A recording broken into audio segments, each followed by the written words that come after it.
Bonjour à tous, je suis Gilles Mansillon, je venais revenir à vous aujourd'hui pour continuer un petit peu cette discussion. Je vais parler d'Arcturus très brièvement. D'abord, c'est un tableau qui n'est pas forcément fini, mais il n'est pas très loin. Je ne sais pas encore ce que je dois faire dessus, mais il est peut-être fini, je ne sais pas. Je le regarde, j'ai pas mal travaillé dessus. C'est sur l'alignement du centre galactique avec Gaïa, sur le I am, le je suis, qui s'aligne sur ce centre galactique avec toutes les planètes derrière. Je vais parler d'Arcturus aujourd'hui. Arcturus, c'est pour ceux qui peuvent concevoir, donc ça, c'est des idées qui sont dans mon livre, c'est des choses que je partage. J'ai écrit ce petit livre qui est une sorte de synthèse de ce qu'on a besoin de savoir pour développer notre nature interdimensionnelle. Pour tous ceux qui sont déjà un petit peu impliqués dans ça, on fait partie des 1% des gens, de 99% sont inconscients de leur nature multidimensionnelle, même de ce potentiel d'ascension. Donc, ou même de l'existence d'extraterrestres. Pendant très longtemps, parler des extraterrestres, c'était un prenait complètement pour un fou. C'est-à-dire que pour moi, c'était une évidence que bon, on est dans notre aquarium, mais il y a un océan tout autour quand même. Et parce que je me suis arrivé dans cette incarnation avec plein de mémoires avec plein de mémoires ouvertes. Donc, en essence, il y a plusieurs star-nations, les Pléiades, Sirius, Arcturus, Andromeda, qui sont les principales des grandes nations qui vont enseigner l'humanité pour l'aider à traverser ces plans astraux. Le plan astral, c'est l'integration de l'émotion et du corps astral pour arriver au niveau de l'âme, de la 5e dimension où il y a la résolution. La 5e dimension, les Arcturiens sont les gardiens de la 5e dimension, les gens qui ont des relations c'est au-delà de l'existence linéaire mortelle. C'est-à-dire les Arcturiens sont des êtres ascensionnels qui ont fait leur ascension il y a des millions et des millions d'années. Je raconterai une histoire d'ailleurs à propos de ça. Quand ils sont, je partage des choses qu'ils ont partagées déjà. Et donc ils ont fait mais ça c'était une ascension individuelle. C'est pas comme nous, on a fait une ascension collective. Et donc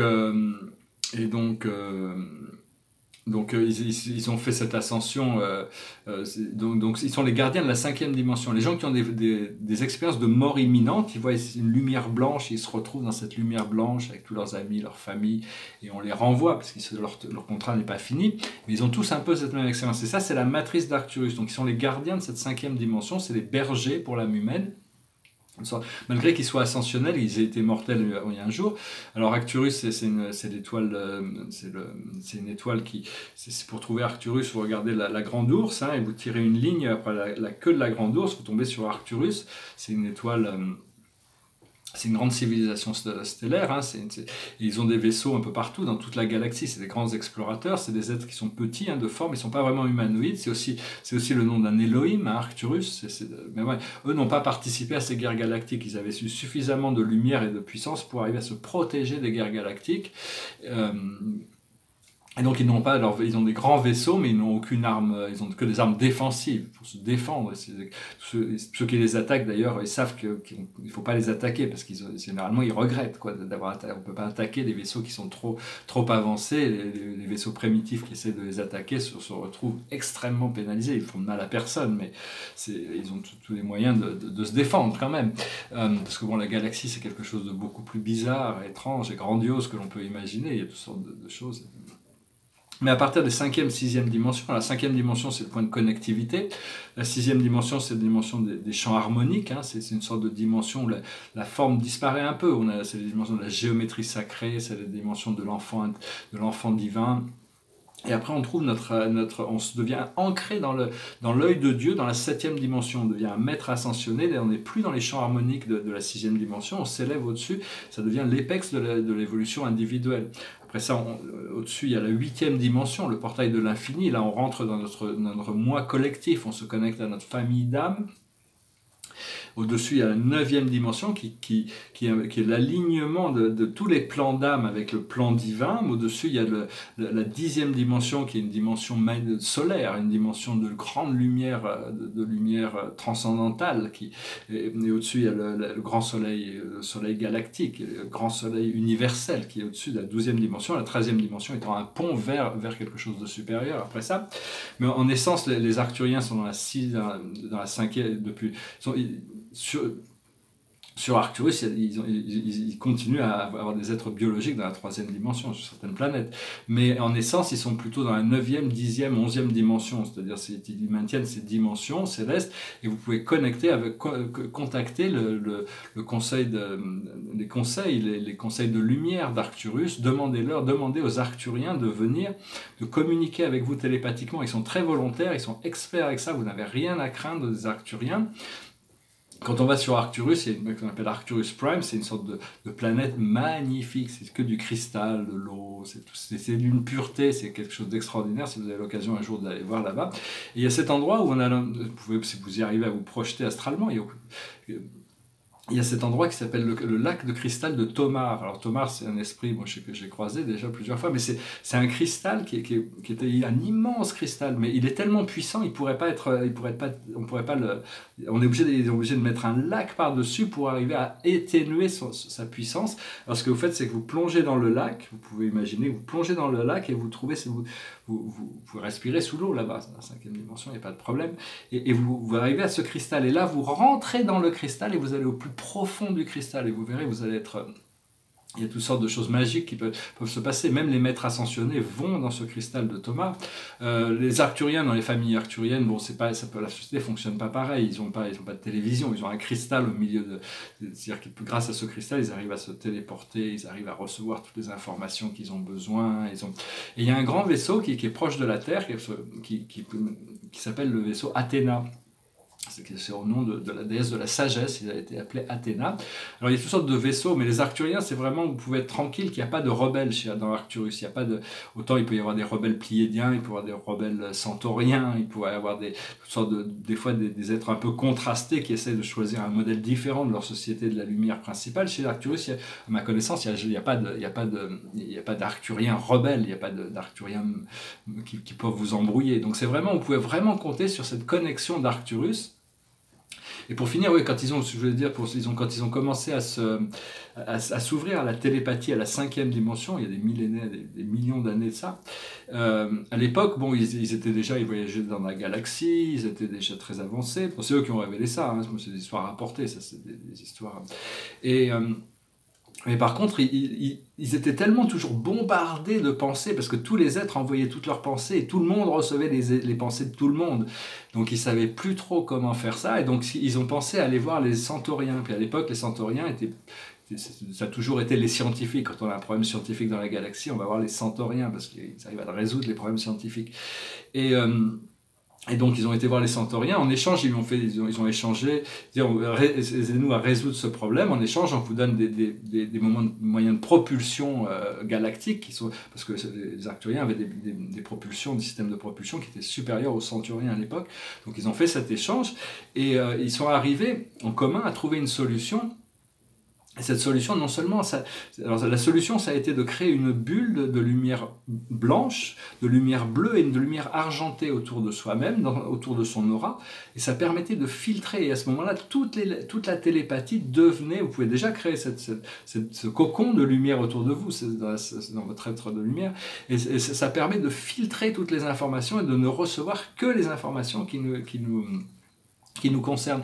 Et il avait été révélé qu'à la suite de cette coopération, c'est très très ancien, ils ont réussi à créer un nouveau langage télépathique. C'était extrêmement... ni les centauriens ni les arcturiens s'attendaient à créer ce nouveau langage télépathique qui a amélioré la qualité de vie de ces deux civilisations de manière incroyable. Donc voilà, je voulais juste introduire un petit peu, je vais revenir peut-être un peu parler d'Alpha du Centaure un petit peu, c'est notre civilisation, civilisation qui est une étoile qui est pas loin de chez nous. Hein. Bon, donc les Arcturiens, appelez-les, hein, il y avait aussi un programme qui permettait d'aller vivre une heure dans le corps d'un Arcturien pendant que lui vivait dans votre corps. Mais il faut déjà avoir un petit peu, c'est un programme culturel d'échange, il y a toutes sortes vous pouvez essayer de trouver leurs messages, il doit y avoir des livres, il y a des messages canalisés, et quand vous écoutez ces messages canalisés ou vous lisez ces livres, sachez qu'ils vous regardent, ils sont là, ils sont conscients, ils sont prêts à intervenir avec vous si vous êtes ouvert. C'est des êtres qui sont très doux, et c'est les premiers qui ont trouvé ils avaient trouvé la planète Terre il y a des millions d'années, et puis après la Terre avait été envahie par d'autres extraterrestres beaucoup plus négatifs, et donc il y en a certains ils avaient dû se réincarner dans des corps humain en attendant la possibilité de l'ascension. Mozart étant un arcturien, c'est pour ça qu'il avait dans ses gènes, il a mis dans sa musique tous ces codes très très spécifiques. Alors il y a plein d'histoires, hein, je ne fais que juste aborder ça pour vous donner envie de communiquer avec eux, parce que une fois qu'on arrive à élever notre conscience, on arrive à établir cette relation de confiance entre nous à travers dans le cœur, c'est une relation d'égal à égal, hein, on peut commencer à développer cette relation. Et on a tous eu des vies sur Arcturus, parce qu'Arcturus c'est un point médian entre les mondes spirituels et les mondes matériels. C'est-à-dire tous les êtres qui viennent du monde spirituel, comme moi par exemple, en tant que groupe d'âmes, on vient d'un univers différent. Mais avant de pouvoir venir s'incarner dans la matière, on a dû s'incarner de nombreuses fois dans de nombreux plans dimensionnels supérieurs pour s'adapter à la possibilité d'éventuellement pouvoir intégrer une matrice physique et matérielle. On n'arrive pas comme ça il y a beaucoup de couches, il y a beaucoup de niveaux. Hein. Donc voilà, j'espère que ce message aura été intéressant pour vous. Je vais tirer quelques cartes avec la cache. Alors, la plus haute sagesse pour nous aujourd'hui, c'est figure d'autorité. Nous sommes une figure d'autorité sur nous-mêmes. C'est de renoncer à toute cette autorité, toutes ces croyances matérialistes, les pseudosciences, toutes ces choses-là du monde. Ça ne veut pas dire qu'il n'y a pas des valeurs dans ce qui est dit, il faut écouter, il faut voir qu'est-ce qui résonne avec nous, mais il faut pouvoir remettre en question nos croyances, comme Socrate disait, je ne sais qu'une seule chose, c'est que je ne sais pas. À partir du moment où on sait qu'on ne sait pas, on peut recevoir, on peut s'ouvrir à une connaissance supérieure pour adapter cette connaissance supérieure qui reste relative, hein, de toute manière ça reste relatif. Il n'y a que Dieu qui n'est pas relatif, il est tout, donc il ne peut pas être relatif. Mais tant qu'on n'a pas retourné à notre moi infini, on restera dans des plans relatifs, mais il faut que notre relativité devienne de plus en plus éveillée, de plus en plus éclaircie de jour en jour. Après ça, ce que l'on doit comprendre, c'est la sagesse. Donc la sagesse, c'est le moyen d'atteindre les choses, c'est la socialisation de l'amour, c'est la plus haute compréhension de la connaissance. Ici, c'est l'unicorne. On est tous connectés avec un unicorne aussi dans les plans supérieurs de la 4e dimension ou dans les plans inférieurs de la 5e dimension. Donc on a tous cette unicorne qui nous attend dans notre jardin intérieur. Hein. Donc il faut reconnecter avec cette sagesse. Bon, la sagesse, c'est aussi, il faut demander à la sagesse. La plus haute sagesse, c'est une énergie qui passe à travers nous sans avoir besoin de poser de questions. Ça nous dépasse. C'est quelque chose qui nous montre quelque chose. Il y a toujours, peu importe le niveau où on en est, il y a toujours une sagesse supérieure. Il n'y a que Dieu qui a une sagesse infinie. Et c'est ce moi divin qu'on veut nous donner expression pour permettre à cette sagesse de s'exprimer. Ce que l'on doit faire, c'est le vœu. On doit accomplir nos vœux, les vœux qu'on a choisis. On a fait des choix d'âme, on doit remplir nos choix d'âme. Après ça, quand on demande quelque chose, on le reçoit. Donc faites attention à ce que vous demandez, vous allez le recevoir. Donc, puis si vous demandez des choses, des fois votre pensée peut avoir des choses négatives qui en sortent, ne vous inquiétez pas, vous êtes protégés. Votre ange gardien, vos guides vous protègent quand même. Ils sont là pour assister. Il faut leur faire confiance que même si vous sortez de votre plan d'âme, il ne faut pas trop en sortir, il faut essayer de rester quand même concentré. Mais bon, ces vœux. Et puis l'aboutissant, ce sera la vie communautaire, la vie en communauté, c'est-à-dire on est une seule communauté, une communauté humaine. On n'a pas encore réalisé ça, et tous ces égos qui se confrontent. Mais ce qui va se passer, j'en parle dans mon livre, c'est qu'il va y avoir des communautés éclairées qui vont se former autour du monde, des gens qui sont au spectre de leur carrière professionnelle, vont vouloir rejoindre ces communautés. Ça va être un petit peu des gens qui sont un peu... Ils sont très avancés dans leur psyché. On va vouloir se réunir dans des endroits pour créer un environnement magnifique et travailler sur des projets qui font avancer toute l'humanité vers quelque chose qui prépare pour les générations futures. Et ça va influencer le monde avec le temps. Ça va être un peu décentralisé, des grands centres comme New York, Londres, Paris, etc. Mais donc, c'est des communautés éclairées qui vont commencer à se former autour du monde. Mais ça vient quand c'est le moment.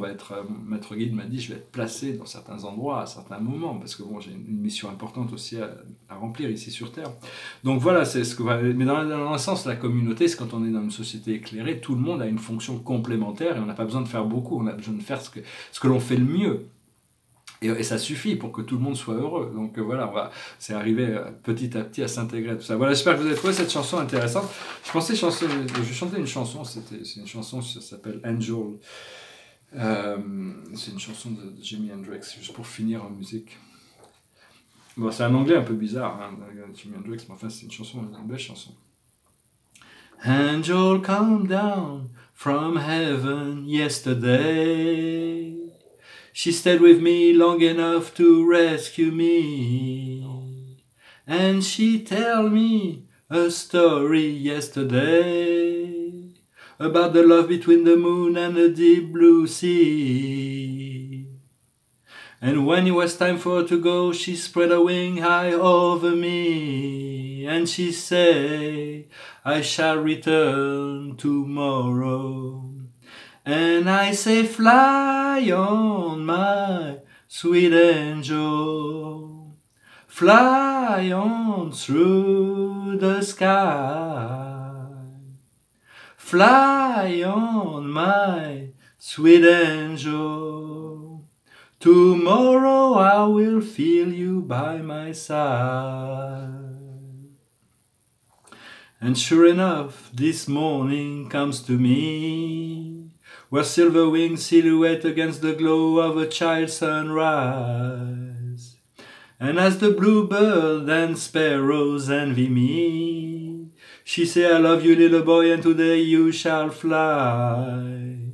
She kissed me once, and the feeling so good she made me cry. And now we'll fly together. And I say, fly on, my sweet angel, fly on through the sky. Fly on, my sweet angel, together we shall always be alive. Voilà, je vous remercie pour tout. J'espère que vous avez apprécié cette vidéo. Je vous souhaite une excellente journée, puis je vous dis à très bientôt. Salut.